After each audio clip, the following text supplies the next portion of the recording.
Esse é um espaço para que possamos juntas nos tornar mais parecidas com Jesus e ser quem Ele nos chamou para ser. Então pega seu cafezinho e vamos papear. E aí, sejam bem-vindos ao segundo episódio do nosso querido podcast Café com Perda.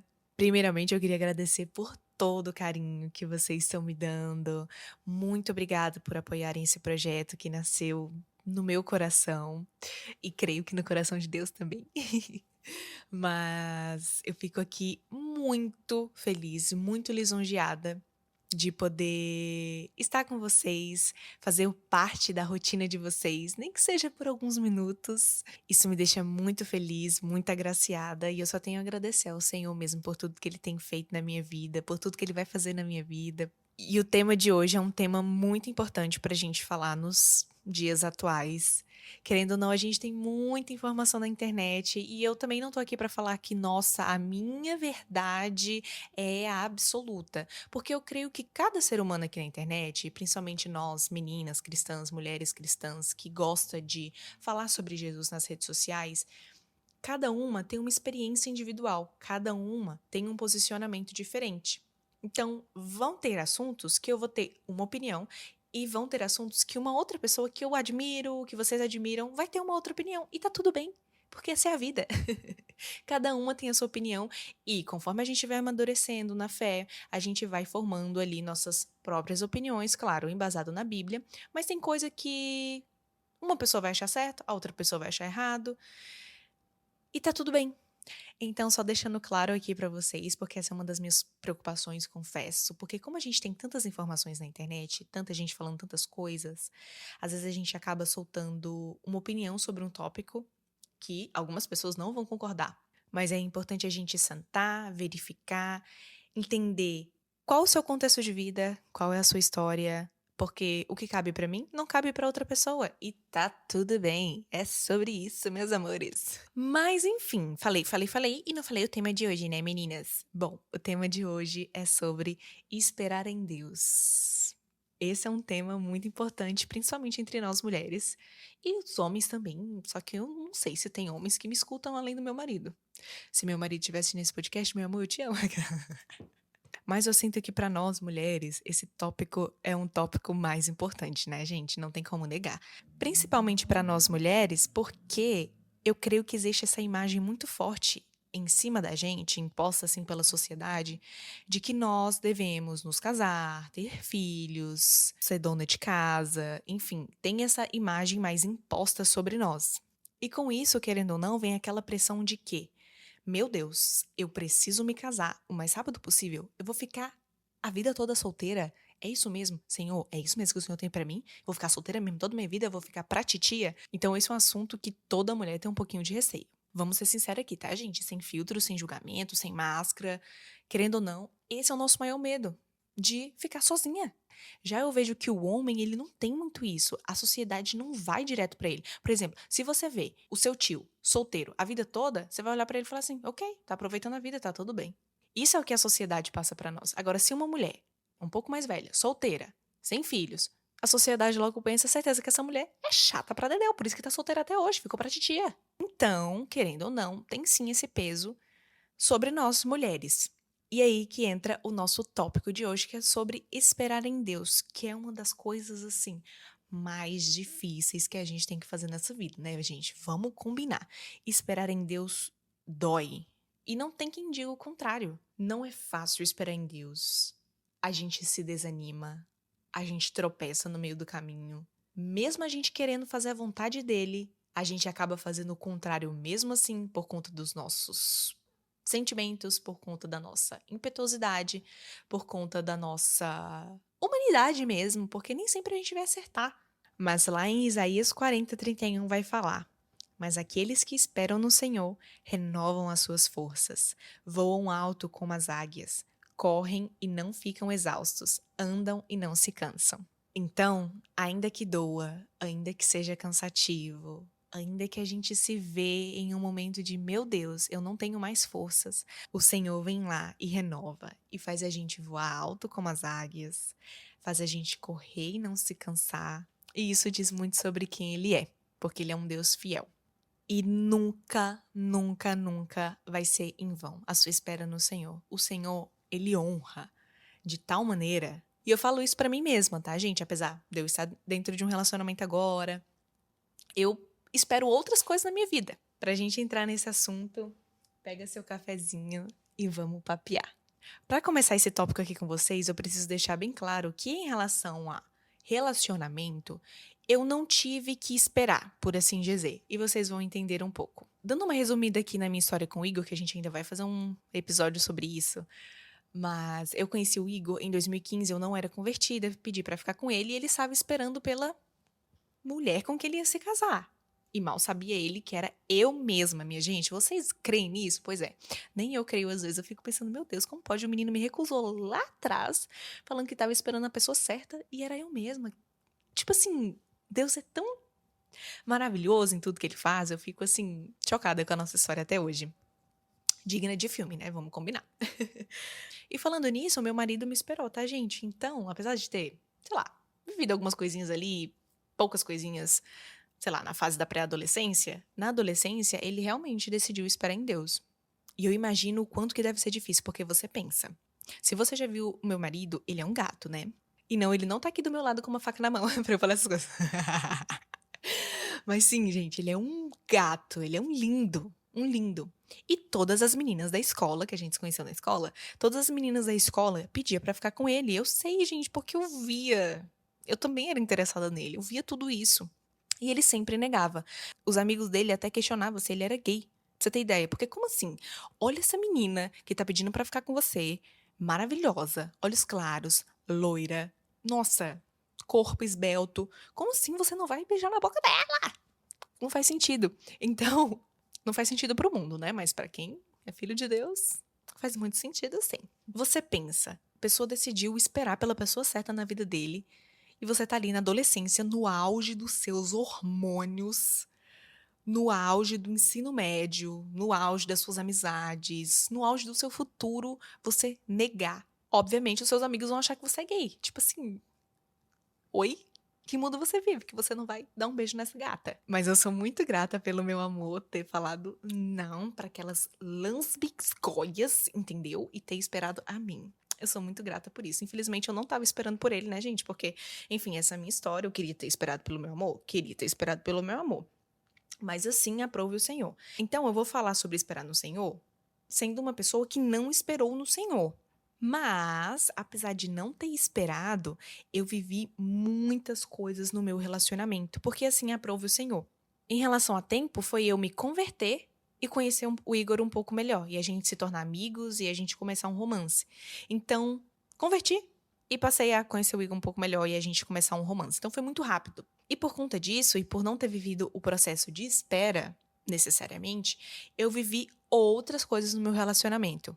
Coisas boas, coisas ruins, que hoje eu gosto de vir sempre aqui conversar com vocês sobre tudo que eu vivi. Você vai me ver falando muito sobre relacionamento aqui, sobre namoro, porque foi a parte que o Senhor mais me moldou como pessoa, como mulher, como filha de Deus, porque foi esse o processo que o Senhor escolheu pra mim. Não foi antes do meu namoro, foi durante o meu namoro. E glória a Deus por isso. E justamente por eu ter passado por algumas coisas específicas, eu sinto que eu posso sentar aqui, conversar com vocês e ajudar vocês nesse tempo de espera. E fazer com que vocês passem por esse momento de maneira leve, de maneira confiante em Deus, de maneira com que vocês não se percam nesse processo, nesse propósito que o Senhor tem para vocês. E diante disso, eu sou muito grata por estar aqui conversando sobre esses assuntos com vocês, me deixa muito feliz. O Senhor é lindo. O primeiro tópico muito importante para a gente começar a abordar esse assunto é em relação à idade. Existe uma idade certa para namorar? O que vocês acham, gente? Eu sei que aqui no Spotify tem um espaço para comentários. Me deixa a opinião de vocês. Na minha opinião, eu penso o seguinte: quando eu comecei a namorar o Igor, eu estava na minha adolescência, eu tinha meus 17 anos. Só que a gente começou a se entrosar quando eu tinha 16, né? Porque eu faço aniversário no meio do ano. Inclusive, meu aniversário tá chegando, meus amores. E na época eu me achava super madura. Entendeu? Oxi, você tá falando que eu sou nova pra namorar? Nada a ver. Eu não sou nova pra namorar. Eu sou muito madura. Ai, ai, mal sabia ela. Então, conforme o tempo foi passando e eu fui vendo, meu Deus, eu comecei a namorar com 17 anos, tão nova assim. É simplesmente desse jeito. Quanto mais a gente amadurece, mais a gente vê o tanto que a gente era infantil no passado, meu Deus do céu. Então eu olho pra minha idade que eu comecei a namorar e penso, opa, eu fico imaginando minha filha ou meu filho começando a namorar nessa idade, 16 anos. Eu fico um pouco preocupada, gente, confesso. Mas eu falo isso porque agora eu tô velha. Mas não posso negar que quando a gente tá nessa idade, é isso que a gente quer mesmo, namorar, a gente quer namorar. Esse é o desejo do nosso coração, a gente quer encontrar um amor, a gente quer ter alguém, a gente quer suprir uma carência que existe em nós. Eu sei, eu entendo. Porém, lá em Cântico dos Cânticos, que é um dos meus livros favoritos da Bíblia, eu amo, quem me conhece sabe. No capítulo 2, versículo 7, diz assim, ó: Prometam, ó mulheres de Jerusalém, pelas gazelas e corças selvagens que não despertarão amor antes do tempo. E esse versículo se repete pelo menos 3 vezes durante todo esse livro. Então vocês já imaginam aí que é um versículo muito importante, né? Prometam, ó mulheres de Jerusalém, que não despertarão amor antes do tempo. E eu penso que é a mais pura verdade, gente. E através das redes sociais eu posso ver que existem muitas meninas novas, tipo assim, novinhas, 13, 14 anos, 15 anos. São crianças desejando se relacionar a um tempo determinado para cada coisa debaixo do céu. E o principal de tudo é o quê? Se você vai ter um relacionamento santo, um relacionamento para a glória de Deus, se você começa a namorar muito cedo, primeiro, seus hormônios estão, meu Deus, à flor da pele, aflorados, doido pra fazer as coisas acontecerem. Segundo, você vai estar ali na flor da idade, do curso natural da vida, que é o quê? Estudar, prestar um vestibular de repente, começar uma faculdade, se profissionalizar, porque você precisa ter um emprego. Então, tudo isso conta na hora de você começar a namorar novo, porque você pensa, com quantos anos você vai casar? Ah, comecei a namorar com 15 anos, vou casar aos 22. Tá, mas como é que você vai fazer? Você vai viver esse namoro santo todo esse tempo mesmo? Você vai conseguir?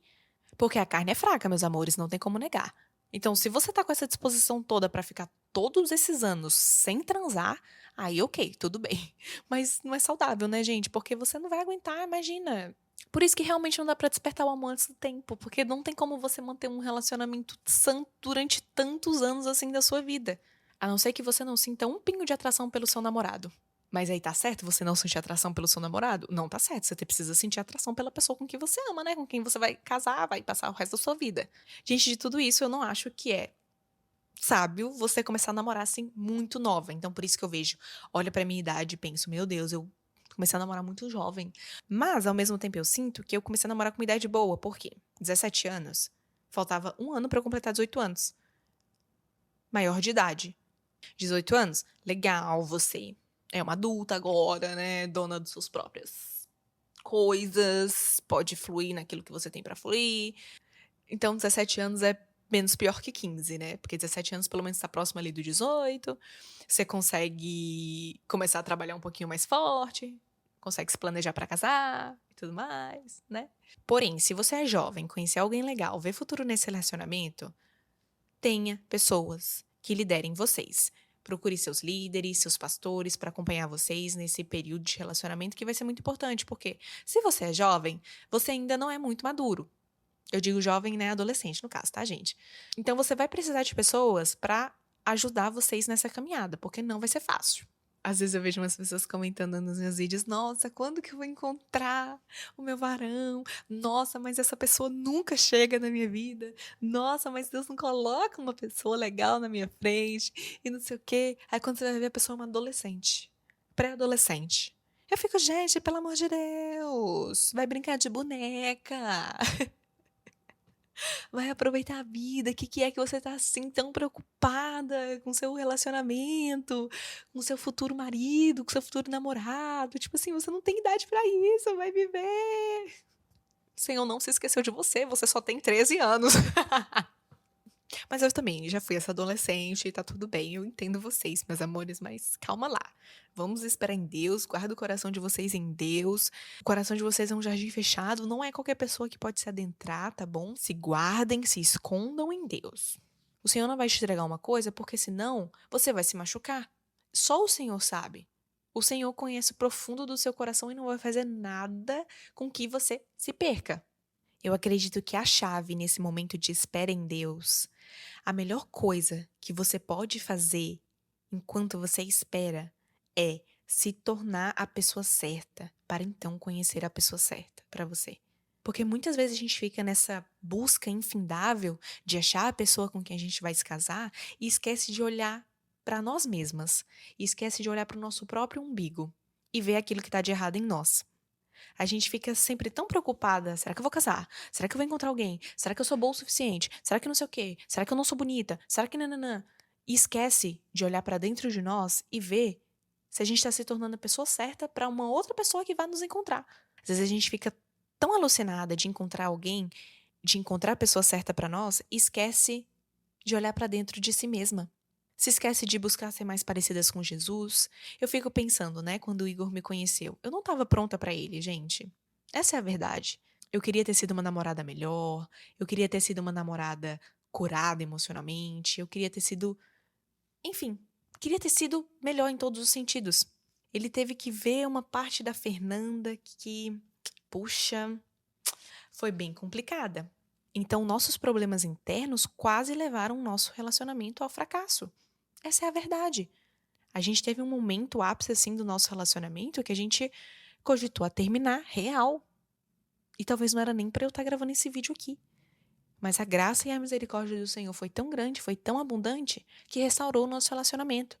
Para vocês conseguirem entender o quão é especial esperar em Deus. O quão é especial você se tornar a pessoa com quem Ele te chamou para ser. E claro, você não vai estar 100% perfeita, 100% pronta antes de você se relacionar. E tá tudo bem, não somos perfeitos, nunca vamos ser, tem coisa que a gente vai aprender e lidar na prática mesmo, estando ali dentro de um relacionamento. E é sobre isso. Mas isso não te faz pensar? Não te faz querer ser uma pessoa melhor hoje para a pessoa com quem você vai se casar? Então, nesse seu período de espera, se analise. Olhe para dentro de você. Busque saber quem você é em Cristo. E Cristo fala que você é amada, completa e suficiente nele. E você não precisa de mais nada. Você só precisa de Cristo. Tem uma canção agora em alta que diz assim: Cristo é tudo que Deus pode nos dar. Tudo aquilo que você pensa que precisa, você não precisa. Tudo que você precisa é Cristo. E você precisa se sentir completa e suficiente nele. Porque se você quiser preencher uma lacuna no seu coração com uma outra pessoa, e essa lacuna só é preenchida com Jesus, não vai dar bom. E eu entendo que os momentos de carência vêm.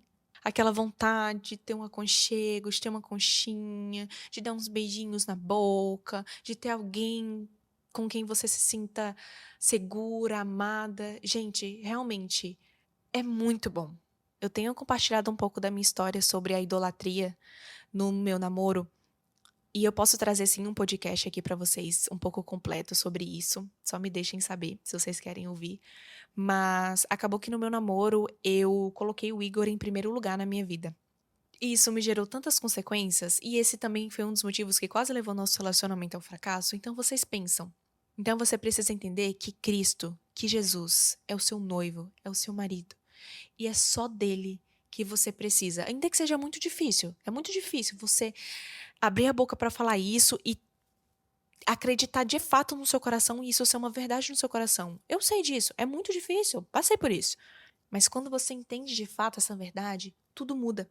E às vezes você tá idolatrando tanto a possibilidade de ter um relacionamento que esquece de olhar pra Deus, que esquece de viver uma vida com Jesus, de viver uma vida plena e feliz com Jesus.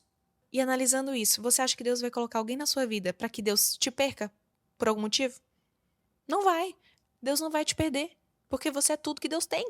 Então Deus não vai colocar uma pessoa na sua vida até que você entenda e seja completa e suficiente nele. O seu desejo de casar, de constituir uma família, é legítimo, mas também Deus trabalha no nosso momento de espera. No seu momento de espera, invista, cultive o seu relacionamento com o Senhor. Coloque Ele como prioridade da sua vida. Você vai ver que tudo vai mudar. Inclua Ele em toda a sua rotina, leia a palavra e seja rodeada de pessoas de Deus na sua vida.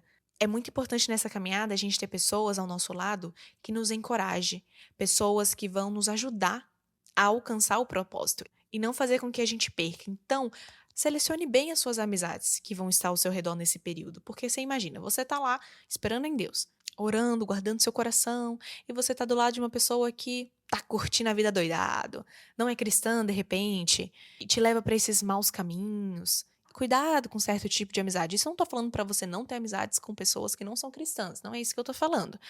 Mas entender o tempo, entender o processo de Deus na sua vida e fazer com que esse processo seja mais leve. E para tornar esse processo mais leve, você precisa de pessoas certas ao seu lado. Você também precisa investir em autoconhecimento. Você precisa investir na sua cura interior. E parece que eu tô falando uma coisa meio coach aqui agora, né? Mas só para exemplificar. Você precisa se conhecer e entender quem você é em Deus. Eu não acho legal aquele negócio do autoconhecimento como, nossa, cura para todas as coisas. Mas eu entendo que o processo de autoconhecimento, mas o autoconhecimento de quem nós somos em Deus, é muito importante para você entender quem você é. O que você gosta de fazer? Quem você ama? Quais são seus sonhos? Quais são seus objetivos, seus planos? Em que profissão você quer atuar? Até para você não se perder em um relacionamento, porque o que acontece é que às vezes a gente começa a se relacionar e esquece de quem nós somos. Eu, por exemplo, apesar de ser casada, ter um relacionamento saudável, todos os dias eu preciso olhar para dentro de mim e ver quem é a Fernanda? O que a Fernanda gosta de fazer? Quem é ela sem o Igor? Até para tomar cuidado em relação à idolatria, né? E não ter o relacionamento como o principal de tudo, sendo que existe um ser humano, que sou eu, que tenho meus desejos, tenho os meus sonhos. Então é importante a gente se olhar todos os dias e entender quem somos, o que gostamos. Eu, por exemplo, amo fazer isso aqui que eu tô fazendo. Amo conversar com vocês, amo ter meu momento com Deus, gosto de ter momentos sozinha, onde eu posso fazer algo que eu goste também. Isso não é só pra quem tá solteiro, isso também é pra quem tá em um relacionamento, principalmente de muitos anos, pra gente não se perder nisso. Porque eu não sou o meu relacionamento, eu sou a Fernanda. Claro que vão ter momentos que isso vai acontecer, faz parte, mas a gente precisa sempre ter esse momento de parar, pensar e refletir em quem nós somos. E principalmente em quem nós somos em Deus. E buscar sempre ser pessoas melhores. A lidar melhor com os nossos sentimentos. Porque, gente, sinceramente, eu tô com 24 anos. Eu não quero estar mais velha e ter que lidar com bobeira. E ter que lidar com sentimentos bobos dentro de mim. Pra quê? Se eu posso buscar ser melhor hoje. Se eu posso buscar ser uma pessoa curada, realizada hoje. Pra que eu vou deixar pra Fernanda de 30, 40, 50 anos? Mas se eu estou esperando em Deus, eu preciso me tornar quem Ele me chamou pra ser. Eu preciso ser mais parecida com Jesus. Porque você imagina estar presa em um processo na sua vida que poderia ter terminado há anos, você ainda tá preso nesse processo, impedindo com que as bênçãos de Deus cheguem até você. Não, gente, Deus não tem isso pra gente, não. Vamos ser liberta, vamos ser curada. Deus tem prazer nisso, Deus tem prazer em nos curar. Deus quer que a gente se torne cada vez mais parecidos com Cristo. E tudo que o Senhor tiver que fazer para que o caráter de Cristo seja formado em você, Ele vai fazer. E amém por isso, glória a Deus por isso. Ainda que seja difícil, ainda que seja doloroso, ainda que a gente passe pelos desertos, ser quem Ele nos chamou para ser parecidas com Jesus. É tudo que nós precisamos. Aproveite esse momento de espera para servir a Deus, estar em comunhão com os irmãos. Aproveite também esse momento para focar em coisas que te deixam feliz. Foque em seus hobbies, foque em quem você quer ser quando crescer. Vamos pôr assim. Foque em Jesus e foque em você, sabe? Porque quando você começar a namorar, quando você se casar, você vai ter outras responsabilidades maravilhosas também, outros desafios também. Mas se você está esperando em Deus, se você está solteira, aproveite esse momento para realizar seus sonhos. Aproveite esse momento para viajar o mundo. Aproveite esse momento para investir na sua carreira. Aproveite esse momento para fazer uma coisa que você nunca fez antes. Aproveite esse momento para viver o extraordinário de Deus na sua vida. Vai estudar, vai trabalhar, vai viajar, vai buscar ter uma vida que você sempre sonhou ter. Se você vem de uma família que não tem muitas condições, muda a realidade da tua família, aproveita. Deus está te dando esse tempo para que você flua naquilo que Ele quer que você flua. Aproveite, não desperdice, não desperdice. Não corra atrás de uma coisa que, sim, é uma bênção, sim, é maravilhoso. O Senhor, sim, vai realizar o desejo do seu coração, mas não é tudo. Se você se encontra passando por esse momento difícil da espera, saiba que você não está sozinha. E saiba também que não é fácil passar por esse momento. Tá tudo bem, a gente entende, dói mesmo. Mas saiba, acima de tudo, que você é completa em Cristo. Você é amada e Ele precisa ser suficiente para você. Então busque seu prazer nas coisas eternas. Você tem outra opção do que fazer nesse momento de espera? Não tem. Você vai o quê? Ficar atirando para todos os lados? Vai correr o risco de partir seu coração? Não adianta ter pressa, não adianta pular etapa. Tudo vai acontecer no momento que tiver que acontecer. Enquanto esse momento não chega, você vai fazer todas as coisas que eu te falei nesse podcast aqui, tá bom? Dever de casa, meus amores. E eu espero muito, muito, do fundo do meu coração, que esse episódio tenha edificado seu coração. Eu gostaria de falar mais algumas coisas sobre esse assunto, só que eu acho que vai entrar em um outro tópico. Então, eu vou deixar para um outro episódio, obviamente. E eu sei que vai gerar muitas dúvidas no coraçãozinho de vocês, então aproveite para deixar aqui nos comentários essas dúvidas para que eu possa responder. E é isso, meus amores! Uhul! Nosso segundo episódio do Café com Ferda. Eu espero muito que vocês tenham amado. Não esqueçam de me seguir nas redes sociais. Eu sou Ferda Miranda em todas elas. Por lá eu gosto de trazer diversos assuntos sobre a vida cristã, sobre relacionamentos, porque é uma constante busca para se parecer com Jesus, né? Então, vamos juntas nesse processo. E eu já tô ansiosa para ver vocês no nosso próximo episódio. Tchau!